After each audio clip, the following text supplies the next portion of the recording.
Awesome, BlizzCon people. How are you guys doing? Oh yeah, I'm super excited. These are probably the two best days in gaming, and you guys want to know why? Because I get to hang out with awesome people like yourselves, people who play our games, who love our games, and we just love being here with you guys. So my name is Josh Mosquera. I'm the game director of Diablo 3 and Reaper of Souls, and I want to welcome you guys to this great panel, Blood and Treasure. We're going to talk about all the awesome content updates that you guys can expect in the months and maybe weeks to come. So I'm sure you guys are all maybe dying for a little Diablo information. Yeah, awesome. Before we get to that, one of the things we talked about last BlizzCon is how we really wanted to create this living legacy with Reaper of Souls. So I want to take a couple of moments just to talk about legacy. And for us, there are two key ingredients to legacy. The first one is you guys, is our community. Without you guys playing our game, loving our games, giving us such amazing feedback that would help us channel our passion for this game, we wouldn't be here. And this year, we wanted to do something different for BlizzCon. Instead of a bunch of panels, we decided we wanted to do a Slaughter Cafe-In, have some time just to hang out and geek out with you guys about what makes Diablo such an awesome game and you guys such an amazing community. So we have some great lightning talks. Come have a few refreshments. If you like beer, there'll be beer over there. But just come out and hang out because we're all going to be hanging out there and just anxious to answer all your questions. But I said there were two key aspects to legacy. The second one is the games themselves. So who first started playing with D3? Who was D3 their first Diablo game? Awesome, thank you for coming on this crazy journey. What about D2? Any D2 players in the house? Yeah, that was a pretty awesome game. And what about D1? Who here remembers playing D1 when it first came out? And to me, it changed my life in so many ways. That was the very first game that I actually felt that I was playing, that there was some game master or dungeon master in my computer rolling up this amazing adventure just for me. And I feel so privileged to be part of this legacy. But when we're thinking about the legacy of these Diablo games, it's really when the expansions came out that the legacy of these games was really cemented. For D2, we had the amazing Lord of Destruction, and for D3, we had Reaper of Souls. But it wasn't just the patches, it wasn't just the expansions, but it's really the patches that we kept releasing after launch that really helped contribute to where these games became and where they are. So I just want to take you back very briefly through the journey that we as a community have taken since we launched Reaper of Souls. And in fact, we started before Reaper of Souls with patch 2.0 where we got rid of the auction house. We introduced, you guys said you wanted better loot, we gave you better loot with Loot 2.0, new difficulty settings. And then we released Reaper of Souls, right? We added the Crusader, which is an amazing evolution of the Paladin. And what about Act 5, right? A darker, more gothic Diablo, which was always a plan all along.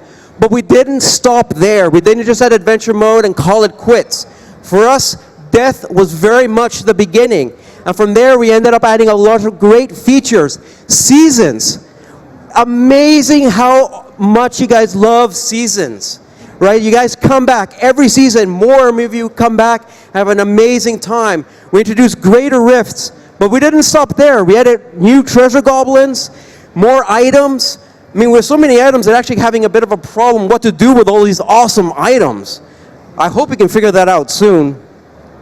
You know, more treasure goblins, more bounties, but really, it was patch 2.3 that I think has been our biggest, but not best, patch yet. Not only did we introduce the Ruins of Sescheron, we finally got to play in the Barbarian homeland and find out what happened, and I really geeked out about that. But it's also a very key patch for us because we released Kenai's Cube, which is it's not just a great memorial for one of our fallen comrades, but it's also one of the great new evolutions of a beloved Diablo 2 feature. So this is where we are now, but we're not done yet. We have so much more to give you guys for Reaper of Souls, and today we're going to talk about patch 2.4. This is going to be our biggest and our best patch to date. We're introducing 2 new areas, and Matthew here is going to give you a guided tour of what you can expect. Alex is going to talk about set dungeons, and what is it? No spoilers, but it might have something to do with sets. And then Wyatt and Kevin are going to talk about all the great new features and changes to season that you guys can expect to play very, very, very soon. So let's kick it off. I'm going to hand you over to Matthew Berger, and he will talk to you guys about the new areas. What's up, Matthew? Thank you. It's both amazing and not a little bit terrifying to be standing in front of so many Diablo players. Whether you guys are playing on PC, on console, or both. You guys are all experts at Diablo, so you know that before you can get your hands on awesome loot, you're going to have to venture into dangerous lands and face vicious creatures. In this presentation, it's going to be the same. I'm going to first take you through a little tour of some of the new areas that we're introducing in patch 2.4, and then we'll talk about some of the creatures before I hand you over to the people who will give you a preview of all the awesome items. So in patch 2.4, we're adding 2 new areas and 1 new zone. First up, we have the Eternal Woods. The Eternal Woods are adjacent to the ruins of Seshron. They are the frozen hunting grounds of the fearsome Yeti, where you will not only face those woolly creatures, but also the reanimated remains of their victims. And the snowy canvas that the artists have created for us is absolutely perfect to display all the blood that you're going to be shedding. Next up, the Royal Quarters. You guys have been to Leoric's Manors, I don't know how many times. I mean, countless times. You've been there, you've taken the stairs to the left, you've gone, you've killed spiders. Awesome. Finally, the cultists have managed to clear the rubble on the right side of the staircase. It's taken a while, but you are able to now go into King Leoric's private quarters, where you're going to run into the delicious kind of density that you love, and maybe a secret. All right, 2 new areas, that's cool. But how about a whole new zone? So we are going to introduce in patch 2.4, Grey Hollow Island. Grey Hollow Island is an island, as you can tell. It's also a forest. It has, because it's a new zone, 7 new events with adventure mode friendly storytelling. We're trying something a little bit different this time. New monsters, because it wouldn't be a new zone without new monsters, so we're adding 16 new monsters. So these monsters, well, I'm not going to run through all of them, but if you go to the Slaughtered Cafe and play the demo, they're all there. But we're going to take a very brief tour of a few of them. So first up, we have the Bone Breaker. In the ruins of Seshron, you guys met the Yetis. This is his cousin, the Sasquatch. He's very angry. He doesn't throw you to the ground. He throws the ground to you and then takes you in the ground and throws it back to the floor. The Flesh Harvester, a very big crab. Lovely name, lovely creature. His little friends, the Amputators, because obviously we like colorful creatures in Diablo. This is my favorite. So not everything is a new creature. Something has to be a new trap as well. So the Glowing Death is a wasp nest. You get too close to it, you attack it by accident, and all of a sudden, a cloud of wasps jumps out and attacks you. Wasps are bad enough, but you guys have been playing since launch. So we took some of the wasps from original D3 at launch, we've stored them, and we've put them in this. So these are the angry, vicious wasps, not the ones we've nerfed since then. All right, so the Ruins of Seshron is where you're going to find the Eternal Woods. If you want to go to the Royal Quarters, well, Leoric's Manor, of course. And Grey Hollow Island is in Act 5. So why do we go to these places? Why do we kill these innocent monsters? Well, because they're bounties, and we need all those bounty bags. We need lots of them. So you guys are going to be doing lots of bounties. An ice cube requires bounties. So we've added more bounties. Since you're going to be doing so many of them, we've added over 175 new bounties. I say they're in Acts 3, 4, and 5. They're mostly in Act 4 and 5 that needed a little bit more love. So those bounties, some of them we're going to add some new cursed chests. There'll be some cursed shrines. You know those. Some of them are going to be based on the new events that you can find in Great Hollow Island. And the others are going to be bounty grounds. So bounty grounds are a new type of bounty. What you're going to do is you're going to go look for a portal. A very nice looking, friendly red portal. And once you take that portal, it's going to take you to a special world. It's a small, enclosed world. There's 6 of them. And you're going to run into one of 4 different types of bounties. So these are going to be mixed and matched. So what are the bounties that you can run into? Well, the first one is a play on cursed shrines. You have 6 shrines that are spread out over the level. Every time you click on a shrine, something very bad is going to happen. While you're trying to click on the shrines and bad things are happening, monsters are also trying to jump all over you. Do it fast enough, bonus chest. Shaman. There's a certain number of shaman. You're only interested in killing the shaman. Unfortunately, there's a certain number of fallen in the way, and the shaman keep bringing the fallen back to life. Burrowers. So we love treasure goblins. Alex here loves treasure goblins. He makes lots of new ones. So I wanted to add more treasure goblins, and we decided not to. So I added the gameplay of treasure goblins without any of the loot. So basically, the burrowers are running away from you. You have to kill them before they disappear. If you don't, another one spawns, and you have to repeat the process. It is the only time in our game where something is not running to kill you, but actually running away from you. So, it's not bad. Finally, champions. We all love fighting champions. What could be better than having to kill 3 packs? And if you're not killing them fast enough, those 3 packs are going to be spawning at the same time. So that was a very small sort of glimpse at some of the new areas, the new zones, some of the new monsters that we're going to be introducing in patch 2.4. If you want to know more, I'm doing a lightning talk at the Slaughtered Caffin. God, nobody would help me out. You guys are really not nice. So I'll be doing a lightning talk tomorrow at 11:30, sort of explaining a little bit more how we made the areas. But now, to talk about the incredible amount of new systems we're adding, Wyatt Chang. Hello, Blizzcon. Is anybody else as excited as I am about these new areas and new zone? Great Hollow Island. Does that look awesome? But we're not just adding new areas in patch 2.4. 2.4 also brings a number of great systems changes. And this time around for patch 2.4, we've been focused a lot on basing a lot of our systems changes on feedback that we've received from you, the community. Before I go into exactly the changes that are coming, I want to talk briefly about how we handle feedback and the process that the team uses. Feedback and suggestions that we receive from the community comes from a number of sources. Sometimes from an email, the official forums are a great place, sometimes through Twitter or from Reddit, and we read and take in a lot of suggestions from these places.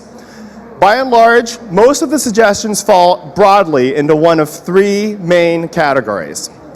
The first category is a suggestion that expresses a sentiment that the player is feeling, but for either sometimes a technical or development schedule reason, it's not something that we can implement. Or, more often than not, the suggestion's a great one on its own, but unfortunately conflicts with one of our other design goals.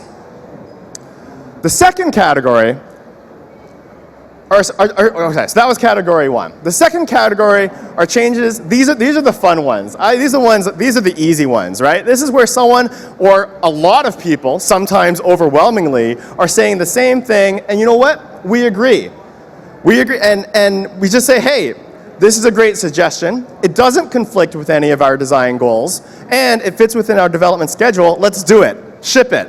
Just get it in the game. Awesome.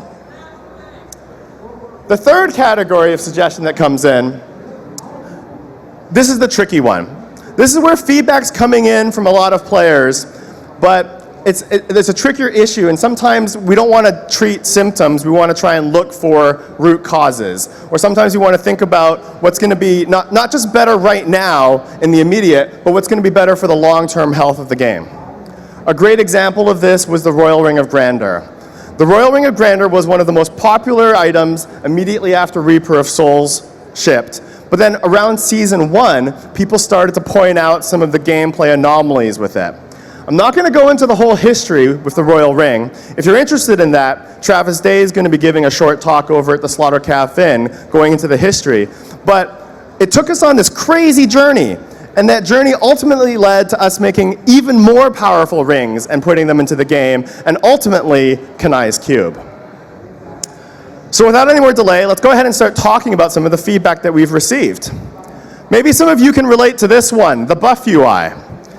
A lot of people have been saying since patch 2.2 and patch 2.3, with all the awesome legendary items that have been going in, that people want to be able to better track the buffs that they have.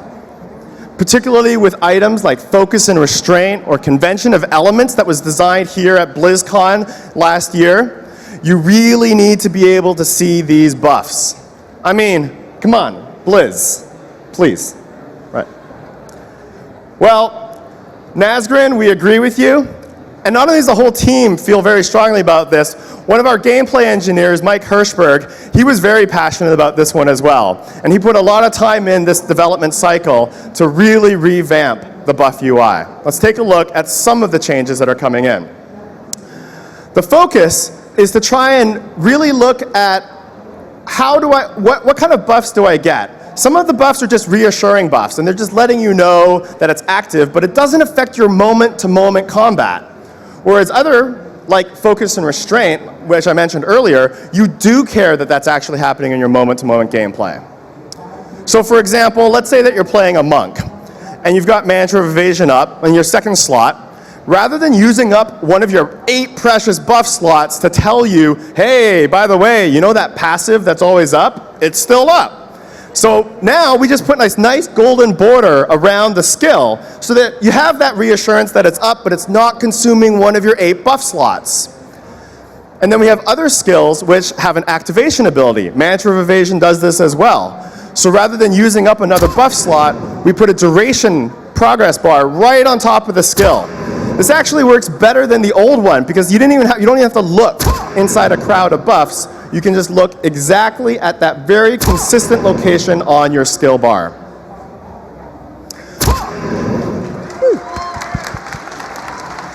Speaking of monks, has anybody partied up with a monk wearing innas? You know what that's like.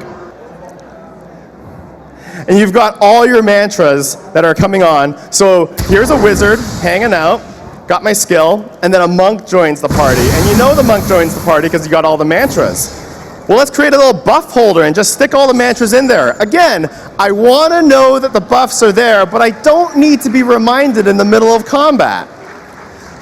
And then later on, a barbarian joins your party, and your barbarian's going to class Warcry, and the Warcry goes into the buff holder as well. You know you've got the buff, but you don't have to be told about it all the time. So what else have you been telling us? We've been getting lots of feedback that there's too much discrepancy between the benefit of playing in a group versus playing solo. And this is another area that we wanted to look at. Now, we've said it before, and I'll reiterate again right now, Diablo was designed from the ground up as a multiplayer game. And we really want to make sure that players who take the time to put together a group have better rewards for it. But we should revisit how big the gap is, right, between 4-player play and solo play. And that gap is feeling too large. So we should do what we can to shrink it while still ensuring that players have an incentive to group when they can. And sometimes you're just waiting for your group to get online and you want to run, some rifts or some greater rifts while you're waiting for all your friends to get online. And sometimes that feeling can feel, like the disparity is too large. So we're making 2 major changes in patch 2.4 to address this on this front. The first is that we're going to reduce the health of monsters in greater rifts for solo, 2-player, and 3-player play. This is going to shrink the gap between the highest greater rift that a solo player can do versus what you can do in a group. The other major change we're making, and this is a big one, has to do with experience gear. I saw one person on the forums say that every time he gets into a group to play, he feels like he has to dress up as a walking shrine. I don't know if you ever felt like a walking shrine yourself in group play. So what happens is, there's a very powerful affix, the bonus experience affix, that increases the experience of you and your entire group. Plus, you have items like the Cane set, the Born set, Leoric Signet, the Crown with a ruby in it, giving tons of XP. Too much to give up. So, we're going to take this one head on and reduce the effectiveness of bonus XP at level 70. We're reducing it by a lot. For example, the ruby, which is normally 41% currently on live, is going down to 4.1%. So this is a really big reduction. Well, don't freak out, because we got you covered. To compensate, we're also going to multiplicatively increase the experience across the entire game for 50%, whether you're running greater rifts, regular rifts, or bounties. On top of that, an awesome console feature is coming to PC as well, and that's the massacre bonuses from Action Combat. Now, if you haven't played the console version, here's what it looks like. The longer you can keep a kill streak going, and you can keep hitting enemies, a UI will come up and tell you how your kill streak is going to get that massacre bonus. The longer your massacre bonus can go, the bigger the multiplier. And your experience can be multiplied by 1.75, 2 times, or sometimes more. So instead of getting your experience by dressing up as a walking shrine, now you're getting your bonus experience by engaging in a more active way. And on top of that, you get to wear your hard-earned gear that you've been searching for.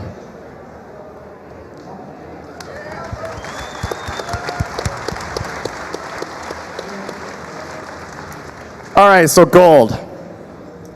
Is there anyone here who feels like they have too much gold? Need something to spend it on? At the same time, some people feel like they don't have enough gold, and there's a disparity.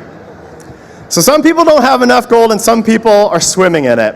And honestly, it has a lot to do with whether or not you've been to the vault, but we'll get at that for another day. But we agree, honestly, with the last suggestion here. What if we could add a use for gold to make gold valuable again? And one of the trickiest things is, how do we add a use for gold that is still optional, that doesn't make people who don't have a lot of gold and are still struggling to get enough feel like they're hugely missing out, and yet still be a compelling use for those who have a lot? That leads into the feature that we're adding into patch 2.4 is empowered rifts. So the idea behind an empowered rift is that it's like a greater rift, except you're going to pay some extra gold up front to get in. If you successfully complete the greater rift on time, you're going to get a 4th bonus roll to upgrade your legendary gem.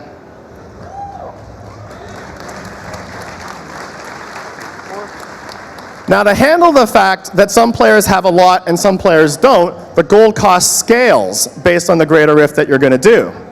So if you're just doing a greater rift 1, it's only 159,000 gold to empower that rift. And if you're doing a greater rift 25, the cost goes up to 4.6 million gold. For those of you who have more gold, it's 49.9 million gold for a greater rift 50. And for those of you who are up at the highest echelons of play, a greater rift 75 is going to set you back 540 million gold per run. Now, I know what some of you might be thinking is, okay, I have a lot of gold, 540 million, it's kind of a steep price for a 4th bonus roll on my legendary gem. I mean, I've only got 3 legendary gems. Why would I want to, level it up that much faster? Is it really that valuable? That leads into a new recipe that's coming for Kanai's Cube. Kanai's Cube was one of the most popular features ever for Diablo Reaper of Souls in patch 2.3, and a lot of people have been asking for a new recipe. The new recipe, Culdesan's Despair, allows you to permanently augment one of your ancient items by sacrificing a legendary gem. Here's how it works. You walk up to the cube and you put in any ancient item that you have. You also add some emeralds, rubies, or other gems, plus a legendary gem. Depending on what kind of gem you put in, you'll get either strength, dexterity, vitality, or intelligence, and you'll get 5 of the primary stat added to your item permanently for every rank of the legendary gem that you sacrificed. So the higher your legendary gem, the more powerful you can augment each of your ancient items.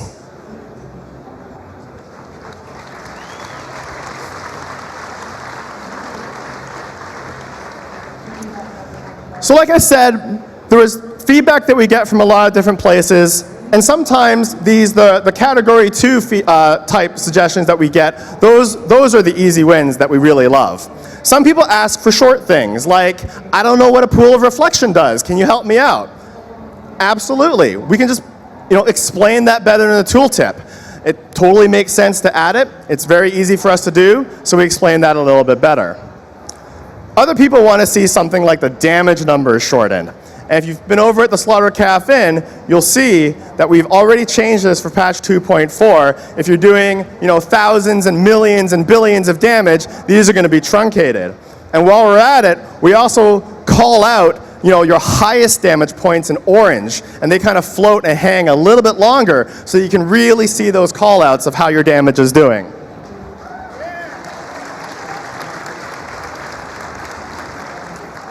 Sometimes the request is small, quality of life. Patch 2.3, I know a lot of people want to collect all their legendary powers in Kanai's cube, and they want an indicator telling them whether or not they've cubed a power or not. Spankachu, I'm happy to tell you, in the next patch, there's an indicator right on the tooltip telling you whether or not you've already cubed this power. Some people want to be able to see their Death's Breath better. People have been collecting that a lot. So, in the next patch, it gets a sweet new particle effect and its own unique color. And finally, for the longest time, people have been asking for an easier way to compare their follower items. So, we're also adding the comparison tooltips for the damage, toughness, and healing when you're equipping your follower. So that's a quick overview of some systems changes in patch 2.4. I'm going to hand it over now to Alex Sulman, and he'll be covering items as well as the set dungeons. Thanks, Wyatt. Hi, Blizzcon. How's it going? Yeah, good to see so many Diablo fans here. I'm here to give you a quick run through on some of the new item stuff that's coming in patch 2.4. So whenever we have a patch, we always try and add new items that give a new purpose. Maybe they give you a new way to play. Maybe they make something that was old or didn't work very well new again and work better. And with patch 2.4, it's no different. We've added over 50 new legendaries. I'm not going to go through all of them here. I'm just going to give you a couple of examples to sort of demonstrate this point. Take the Kiyoshiro Soul, for example. This makes Sweeping Wind gain stacks whenever you're not dealing damage. And this gives you a new way to think about how you use Sweeping Wind. You can see here, thanks to the new buff UI, it's easy to see those stacks rising as you're standing in open space. Then we have the Blade of Tribes. This makes War Cry and Threatening Shout cause avalanches and earthquakes. You can see that here, making Threatening Shout more threatening and War Cry more war-y. War-y? We'll go with war-y. Then we have the Vile Hive. This makes Locust Swarm gain the effect of the Pestilence rune. This makes everything go green, basically. Look at the green. Look at the green. There it is. There's the green. And it makes Locust Swarm, which was already a pretty grubby power, even more grubby.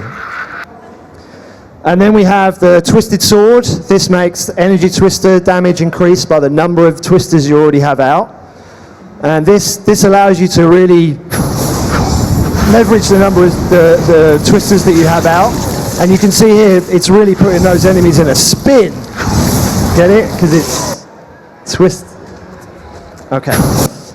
So there's also 10 sets that we revived in patch 2.4. We've added pieces to some that were previously only 4-piece. We've reworked some completely to make them more interesting.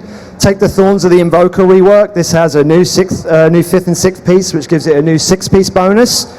And it finally makes Thorns matter. Who knew? Then we have the Shadow's Mantle. I've already had somebody ask me about this today. We've reworked this set. We had a lot of feedback with people asking if we could make a ninja set. And the Shadow's Mantle is that set. This is the Demon Hunter's Ninja Fantasy finally realized.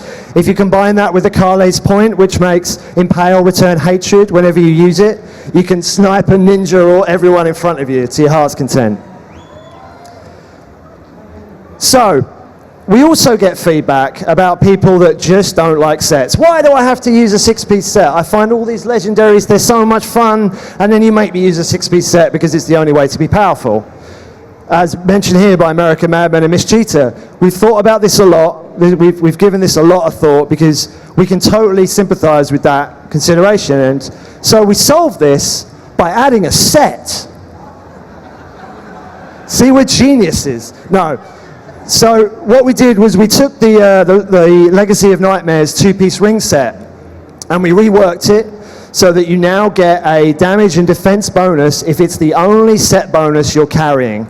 So you can see here from this character sheet, there's a collection of legendaries. You can use all the legendary powers that you want. You can get all the damage and defense bonus that you might normally get from a 6-piece set, and you can really build your own no-set set.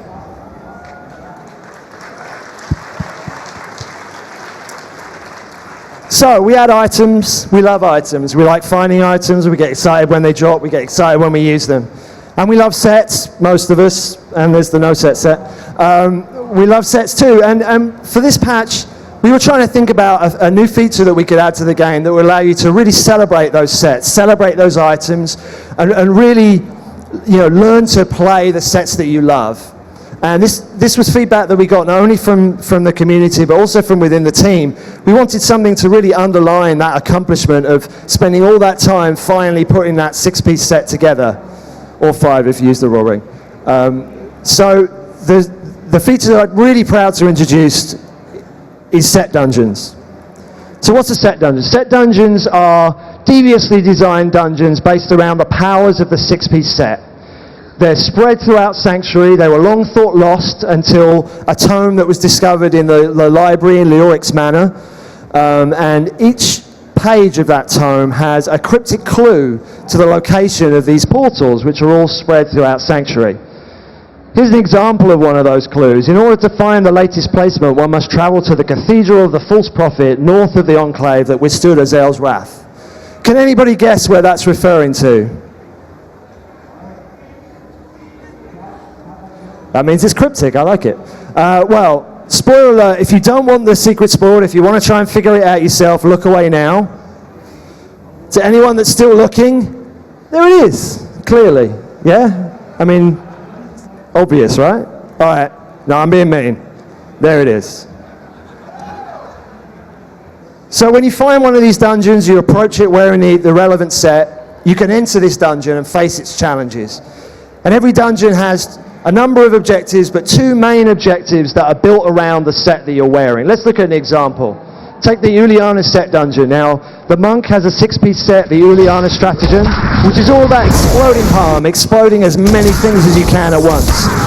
So you can see from the objectives here, these objectives are all about exploding as many enemies as you can, a number of times, and doing it all within a time limit. Here's another example. The wizard has a 6-piece set called the Firebird's Finery, which is all about burning as much as you can. So the objectives here are all built around that. And also one of the 6-piece bonuses, which makes a meteor drop when you die. You have to leverage that to try and kill some enemies in this dungeon. Then we have the Barbarian Might of the Earth set, which is all about triggering leap and ground stomp and earthquakes in succession. And then one of my favorites, the Witch Doctor's set, the Spirit of Arakir, which has a toad that you get automatically when you have that set. And so this dungeon is all about licking as many enemies as you can, because that's what toads do. I mean, come on, it's easy. So there's 24 of these dungeons. There's 4 sets for each of the 6 classes. And each set dungeon has unique challenges. It's located in a unique location. And if you can solve the clue and go in that dungeon and master it by completing all of the objectives within a time limit without dying, you can earn a penance. Here's an example of 2 of the penance, the Witch Doctor pennant and the Demon Hunter pennant. You can see them on the back of the fourth of the characters here.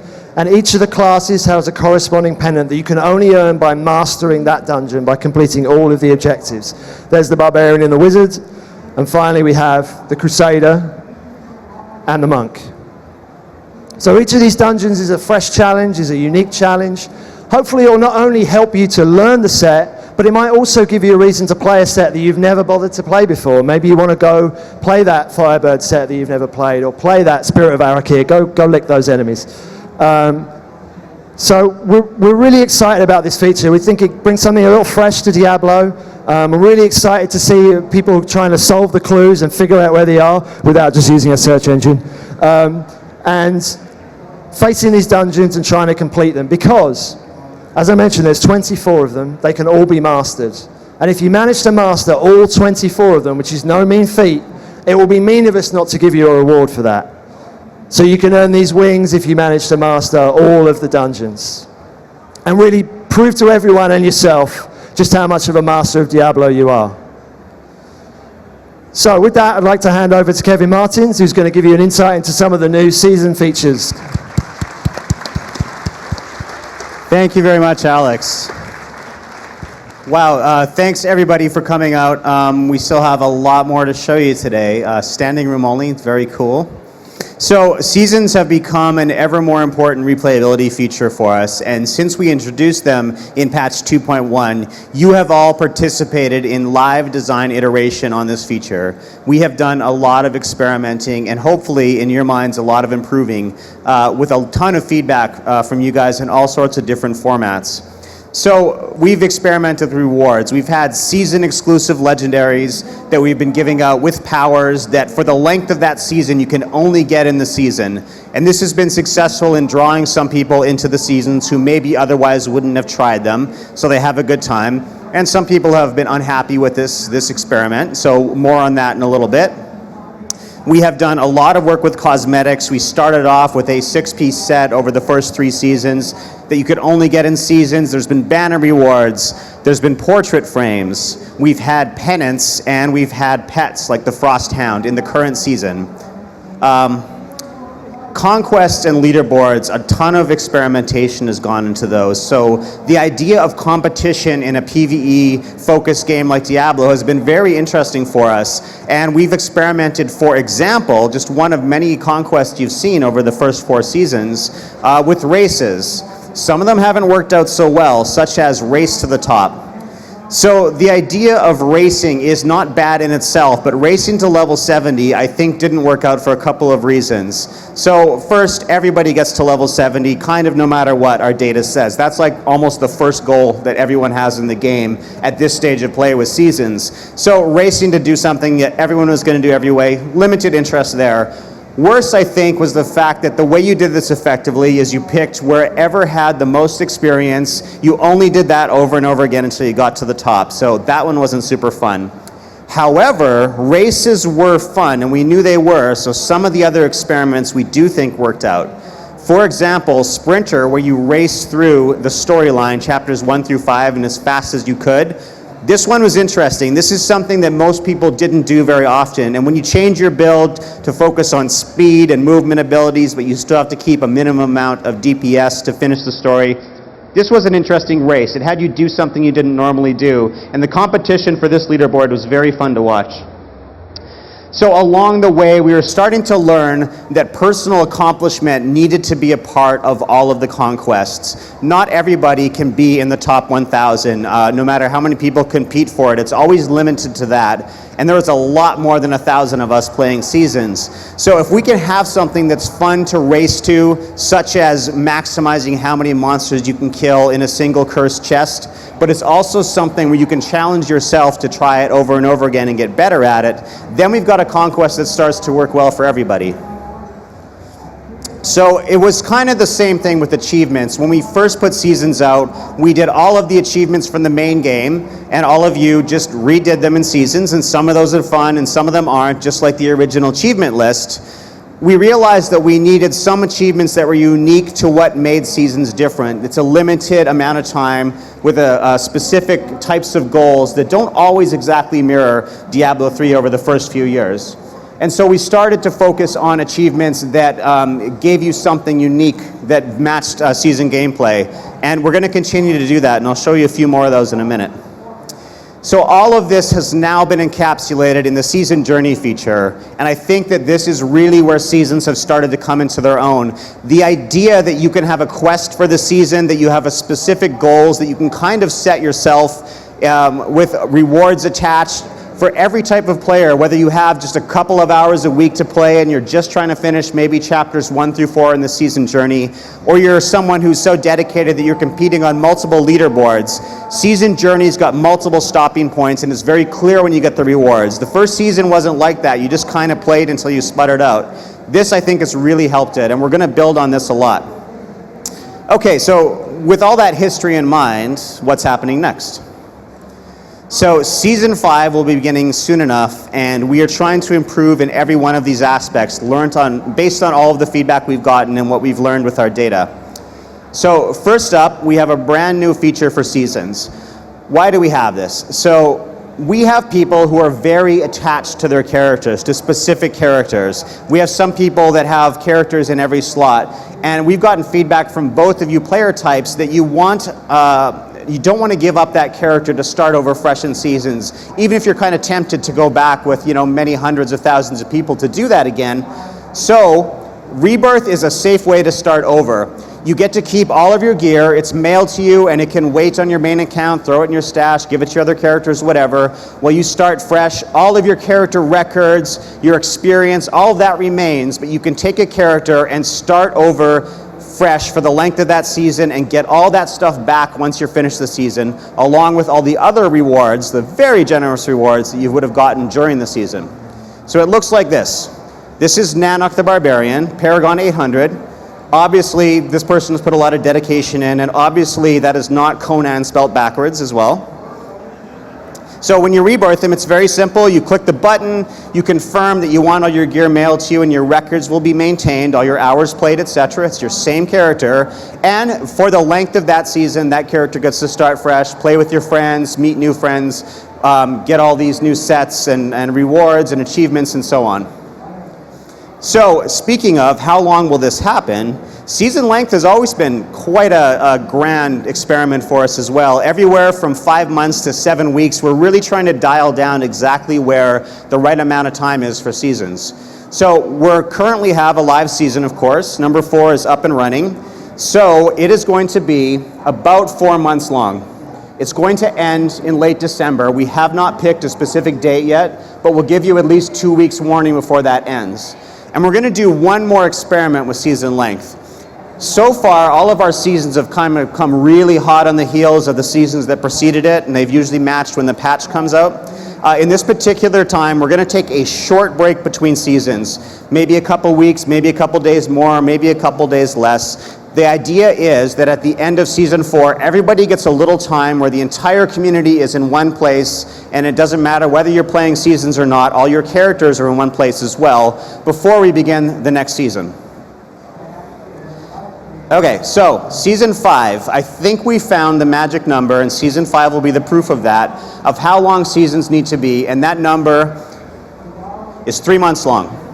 So for us, we feel like people who do just want to get the initial season journey done, maybe earn their pets, some of the early rewards, versus those who want to play it exhaustively and continually, this is about the amount of time where everybody can accomplish all the goals that we've set for you. So we'll see how this goes. If this works well, this will be the season length from now on. Conquests. We have settled on 10 of our favorite conquests, and it does include a couple of new ones based on set dungeons and some of the other new features. But season to season, we'll have 5 conquests in both hardcore and softcore mode, the same ones, and season to season, these will rotate. All of this continues to be in the season journey feature. The goals for the season journey will also vary a little bit season to season according to which bosses you need to kill for the chapters 1 through 4 quests, etc. So there'll be variance there as well. So why will you continue to do this? Well, the rewards, of course, are also being amped up. We have made a lot of cosmetics and we're making a lot more. We're going to have a more settled cycle. As we figured out what you guys like, what you actually equip and use, what people really try to get to fast, we're going to have sort of a settled cycle. We're going to have more portrait frames. more pets. And in fact, this pet, the Wickerman pet, is coming in Season 5. Even though we just gave out the Frosthound, pets have been so popular, we're going to give you another pet right in a row to increase your stable a little bit before we move on to other things in the cycle. Looking ahead, here's a pennant from a future season after Season 5. This is the Skull and Bones pennant. This are the Andario wings. So very different from the other wings, the throwback wings as well. These will be fun, also from a future as of yet unnamed season. Okay, so what about Legendary Awards? As I mentioned earlier, this has been controversial for a variety of reasons. Some people did not want to have to play the season. Hopefully with the Rebirth feature, those people will feel like they haven't lost anything in the sunk cost or so on. This we're going to go in a different direction with. We're going to cut season exclusive legendaries. So all of the 50 plus legendaries, of which Alex was only able to show you about 4 today, all of those 50 plus will be available for everybody as soon as patch 2.4 launches. But some people really like the seasonal legendaries, so we didn't want to let you down either. So instead of going with the random legendaries, whatever happens to be new at the time, in Season 5, you're going to be guaranteed a 6-piece set. Of the 24 class-specific sets, every season you're going to have a different set. These will rotate for you. So for example, the Monk is going to get the Sun Wukong set in Season 5, and in Season 6 and beyond, he will get a different set. Hey, Kev, one second before you go any further. Yeah, Wyatt Chang. I mean, it's great that we're getting like the Sun Wukong set. It's going to be guaranteed in the season. And Alex was talking about the set dungeons, right? Yeah, I'm going to have a lot all of these stuff. sets that I'm going to be having. But where am I going to put it all? Well, it is incredibly convenient and timely that you asked that, Wyatt. I had many more bullets here. Here we go. I think we're going to give you, right at the beginning of patch 2.4, as soon as it launches, if you go to your stash, there's a new button there. For normal in-game gold amount, you can immediately buy an extra tab. You think? All right, so 1 tab, that's cool. I noticed there's a lot of room for additional tabs there. Furthermore, in Season Journey, you will get a new stash tab every Season Journey that you play from now on. Up to, hold on. Wait for it.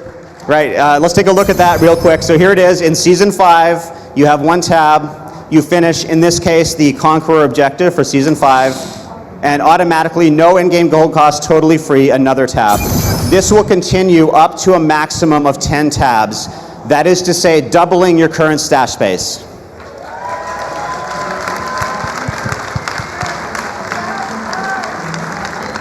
Okay, because I thought this might be popular, I'm going to re-summarize that one more time in a slide in case people want to take pictures. No, wait, how do I get these again? All right, everyone gets a new tab immediately on 2.4. In-game gold cost, rather moderate, 500,000 gold. Every season journey, starting with the first season, so you get 2 stash tabs right off the bat. If you complete the objective in the season journey, you'll get more, to a total of 10. This is all very PC-oriented, so console players out there, you're going to go, because you don't have seasons, immediately from 210 to 350 slots as soon as patch 2.4 launches. And this will be, of course, for Ultimate Evil Edition on Xbox and PS4. So that is the end of the new features, but before we move on, I did want to do a quick summary slide, multiple slides, because we do have so very much stuff coming in patch 2.4. So let's recap what we saw today. The new zone, Grey Hollow Island, which you can play right over there today. The Royal Quarters in the Eternal Woods, new areas based on existing ones. We have new events for these zones and areas, 60 new monsters, over 175 new bounties. Empowered Rifts, which is intended to be a gold sink for everybody. The buff UI is getting overhauled. XP balance is happening between single player and multiplayer. A new Kanai's Cube recipe to augment items. 50 plus new legendary items. This is the most items we've released since Loot 2.0 itself came out, since Reaper of Souls launched. 24 set dungeons. Season journey improvements, the rebirth feature, the settled season length, the new cosmetic cycle, new pets, conquest, guaranteed legendary set, stash tab for everybody, additional stash tabs in season journey. All right, but when can we play it? Oh, when can you play? Well, it's incredibly convenient that you asked that, Josh. We have this happening pretty much immediately. We have 2 steps to the public test for this. On Monday, we have a brief technical patch. 230B will go up on PTR. Please give it a shot. We need to do some back-end testing before we launch the 2.4 PTR, and that will be coming later next week. Wednesday or Thursday, if all goes well, everyone in the world will be able to PTR patch 2.4. Everything you saw today and many, many more things. That's not a typo. That's next week. Next week, Wednesday or Thursday, though, please participate in that technical test. So, the Slaughter Cafe Inn, if you haven't already been there, and I met about 50 of you today, so I know some of you have, is right over there in Dark Moon Fair. Grey Hollow Island, all those monsters, another area, a dungeon called the Tidal Caves you haven't even seen yet is also over there, and a lot of these new items. We are all going to be there throughout it. Everyone who made all this stuff on the entire team is going to be at the Slaughter Cafe Inn at one time or another. Please stop by.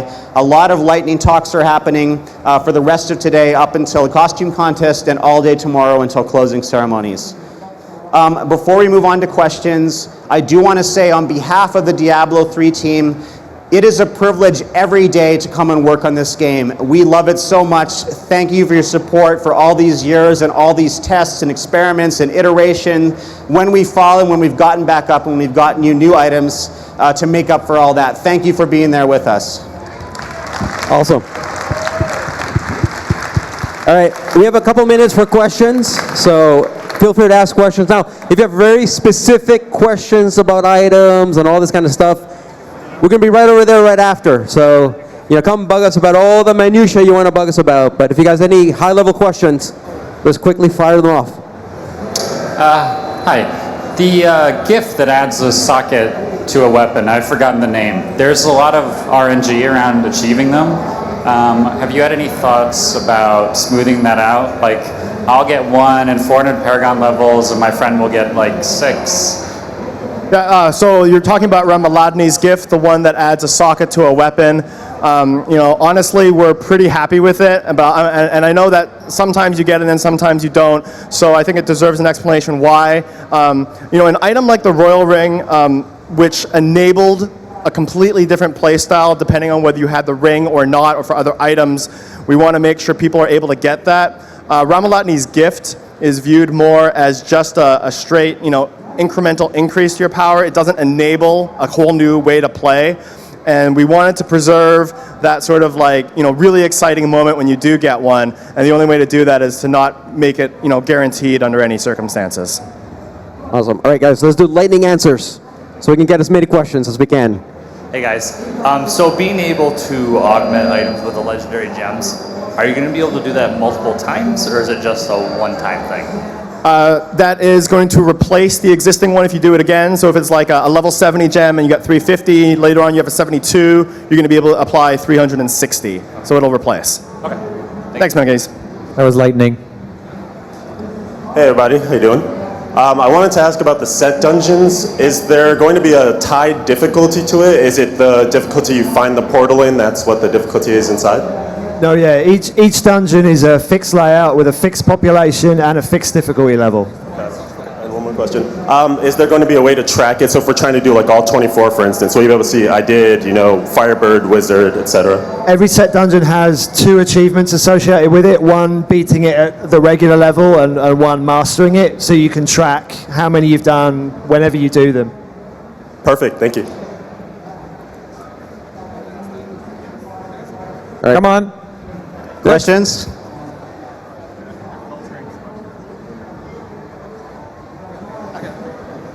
I was wondering if you would consider making follower cannot die baseline to kind of open up the relic spot to be more interesting. Because right now, cannot die is like the only one that you use.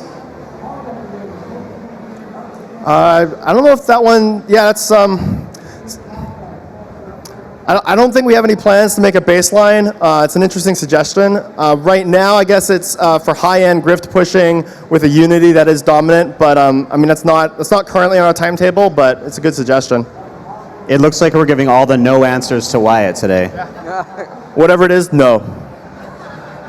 Hello, I was wondering if you guys had figured out anything with the server slam PTR and the lag issues. And for, another question, with how mob progression was changed for greater rifts. If there was anything we could do to change the progression for cave maps, which have really low density and makes it hard to progress through a greater rift because of how you guys wanted it to be like 10 or 12 minutes to kill the mobs and then 2 or 3 for the boss. For the greater rifts, that's definitely one of the caves or one of the layouts that we're constantly trying to look at ways to make them feel a little bit better. It's very tricky to just increase the density. Unfortunately, that wouldn't just solve the problem. One of the things we're looking at is adding more breakables to the caves, because with action combat, when you destroy the breakables, you'll get a speed boost. So maybe adding in the dead ends breakables, which would allow you to go through the space a little bit faster and get to monster faster. That's an idea we're exploring. And I do want to take the time to thank everyone who took part in the server slam to help our engineers identify some performance optimizations. We weren't able to deploy any of those optimizations to the current live game between PTR and other, but we do have some optimizations planned for 2.4. It looks like we only have time for about one more question, but we will be going over to the Slaughter Cafe, and everyone in line, come right over there, and we should be able to talk to you guys right away. So my question is about all the colors of numbers whenever you hit something, except for with pets. So let's say you have 5 zombie dogs. Whenever they hit something, will it be a different color, or could you make like an icon next to it that has like a zombie dog picture next to it? I like pet builds. Totally a Wyatt question. He would actually do this work. Yeah, no, for the pets right now, we don't differentiate between the two. There's sort of the white, the yellow. The orange is more to help you gauge, when you're getting a new high, or you hit a power pylon and you see a number that's 4 times as big. But no, there's no plans to differentiate the pet damage right now. All right, guys. Thank you so much. Again, you guys questions? Thank you. Somebody write your name down. You're next when we're over there. Okay, we'll be right over there. Thank you so much, guys. Thank you very much. Thank you for attending the Blood and Treasure New Content and Features for Reaper of Souls panel. Up next, the StarCraft II Legacy of the Void competitive multiplayer panel.